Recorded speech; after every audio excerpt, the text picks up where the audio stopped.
So the Prophet ﷺ said, whoever says this dua, it will remove every single anxiety and it will replace every sadness, every form of grief with joy.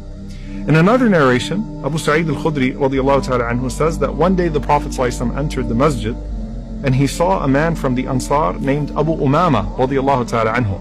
And he asked Abu Umama radiallahu anhu, what's the matter? Why are you sitting in the masjid when it's not the time of salah? And he said, Ya Rasulullah, never-ending worries and never-ending debts. Never-ending worries and never-ending debts. And the Prophet ﷺ said, shall I not teach you words that if you say them, it would settle your debts and it would ease your worries? And he said, of course, Ya Rasulullah. The Prophet ﷺ said, say in the morning and in the evening, Allahumma inni a'udhu bika min al-hammi wal-hazan. Oh Allah, I seek refuge in you from al-ham wal-hazan, anxiety and grief.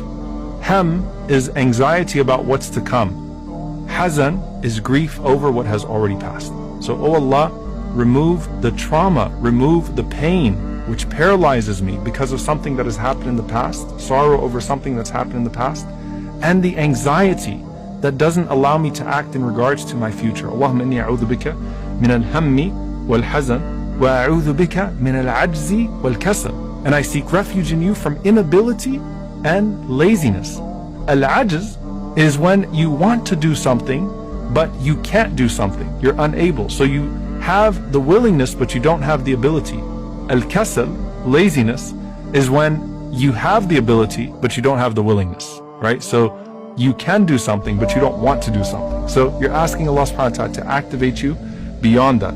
So the first part of this dua, the first half of this dua is about emotions. The second half is when the Prophet sallallahu alaihi wasallam said, وَأَعُوذُ بِكَ مِنَ الْجُبْنِ وَالْبُخْلِ. And I seek refuge in you from cowardice and from stinginess. وَأَعُوذُ بِكَ مِنْ غَلَبَةِ الدَّيْنِ وَقَهْرِ الرِّجَالِ. And I seek refuge in you from being overcome by debt and from being overpowered by men. So you'll see once again in the same dua the Prophet ﷺ teaching us how to remove pain and how to remove the effect of pain, the tangible and the intangible.